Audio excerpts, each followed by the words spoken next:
Today, a matter of life and death.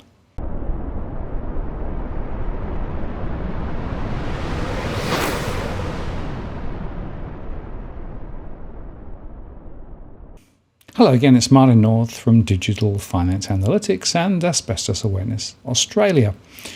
Today, I want to share with you Gill's final interview, which was aired last Tuesday on A Current Affair on Channel 9 in Australia.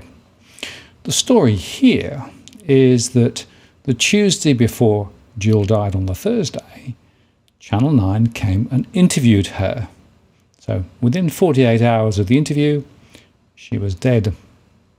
But this was a very sensitively put together piece from Channel 9, kudos to them, and I have their permission to share it with you. We'll also embed it on the Asbestos Awareness Australia site, because in about 6 minutes, it really does tell the story very well. So just let me remind you, before I play the clip, that around 4,000 Australians die each year, according to official statistics, from exposure to asbestos. And of those, about 860 are killed by mesothelioma, which is what killed Gill. So anyone who is thinking of DIY, buying a property, or indeed even renting a property would do well to think asbestos. In other words, assume that asbestos is around and get advice rather than hoping for the best, because this nasty stuff, based on brief exposure, can kill you. And to that extent, it is a matter of life and death, and it is also a matter of life and death insofar that while Gill has died now, her legacy is that life may be extended because more people will be aware of the risks of asbestos. That is why we created Asbestos Awareness Australia. And therefore, I'd also ask you to share this post widely, and specifically thinking about anybody who might possibly be thinking of DIY, or indeed buying a property, or indeed even considering renting a property, because the risks are so great. And remember this, asbestos is something which is not naturally occurring in the environment. It is there because of its widespread use over many years, and by the way, its use does continue, even in Australia. But in other parts of the world, it's not even banned at all. So not surprising, more people are dying around the world as well. This is a serious global issue, and one that needs to be dealt with. So I'm going to play the clip now, and I must warn you that it does contain some sensitive scenes.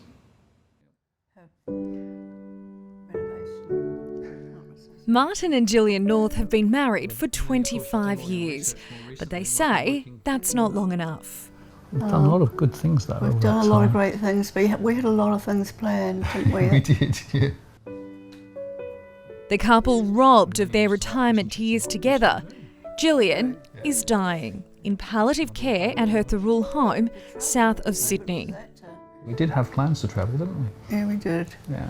And then of course you've done all your research more recently. I've been working. The 61-year-old is in her final days of a courageous 3-year fight with mesothelioma, an asbestos-related cancer. I want more time. I want more time with you. Yeah. There you go, Gillian. You're doing really, really well. Gillian has bravely let our cameras in to film the end of her battle. I wanted to talk to media basically to save lives. I'm dying from a disease that will probably kill me in a few weeks. Remarkably, finding the strength to talk, desperate to warn other families about the risks of asbestos. Australia needs to wake up. I know of no other health risk in Australia like this one. Mesothelioma, did you know what it was before you were diagnosed? No, I didn't know at all about asbestos. I was really very ignorant, and certainly didn't know about the links between home renovations and asbestos. It's a hard concept to accept that you are here right now doing what most Aussie couples love doing, and that's renovating. What message do you have for them? If I'd known about renovation, the risk of renovation, I would not have renovated at all. It's believed more than 1,000 people die from asbestos-related diseases in Australia each year. Normally linked to older men, tragically these days a record number of cases are women. And many of them, like Gillian, are blaming the dangerous game of renovation roulette.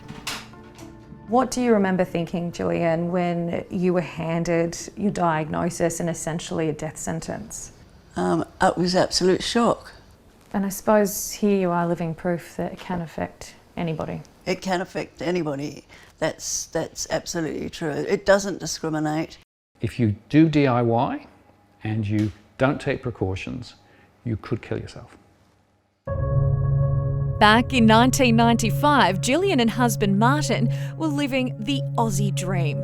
Like lots of young couples new to the housing market, they bought and renovated an old home. She was much more blasé about it, because I always used to wear masks and everything because I knew it, but she was, it's all right.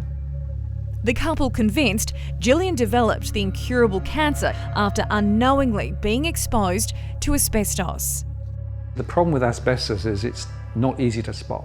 It's not just in sheets, it could be on carpet or an underlay or lino, it could be in pipes, it could be in wires, it could be in the ceiling void. The do-it-yourself craze has taken off during the pandemic. Home renovators are expected to spend a record $65 billion this year and are being warned asbestos is not only hidden in the walls. Unfortunately, new building products are being imported into Australia today with up to 10% of asbestos in those products, and they're not stopped at the borders. It's these tiny fibres that cause mesothelioma. 868 Australians have already been diagnosed with the deadly cancer this year. Only 6% will live past 5 years. The first tumours develop in the lungs some 20 to 60 years after exposure, and breathing becomes harder and harder. It's very interesting how the politicians and the big corporations have tried to portray asbestos as yesterday's disease. You know, it was an old man's disease. We fixed it because we've banned asbestos, right? It's a very convenient story for them to actually portray, but it's not true. For generations, Aussies have been living with asbestos, and while it was banned in 2003, it's still lurking in some homes, public buildings and even schools. In fact, 1 in 3 properties still contain the deadly substance. The briefest exposure can be lethal, and any one of us could be its next victim. Start from the assumption that there is asbestos there, and then before you touch it, get it checked. Right? If you can eliminate it and prove that you've not got it, great, go ahead. But if you can't do that, you stand the risk of dying like Jill is dying. Supported by her twin sister Jocelyn, Gillian is now taking each day as it comes. You don't need anything else for pain, Jill? No, I'm all right at the moment, I think. The Deakin University law professor has devoted her final months to researching the hidden dangers in home renovations. She's founded Asbestos Awareness Australia, a not-for-profit company rallying for government reform to better protect DIYers. My biggest message would be to change the law, and if I can save one life, then that's well worth doing.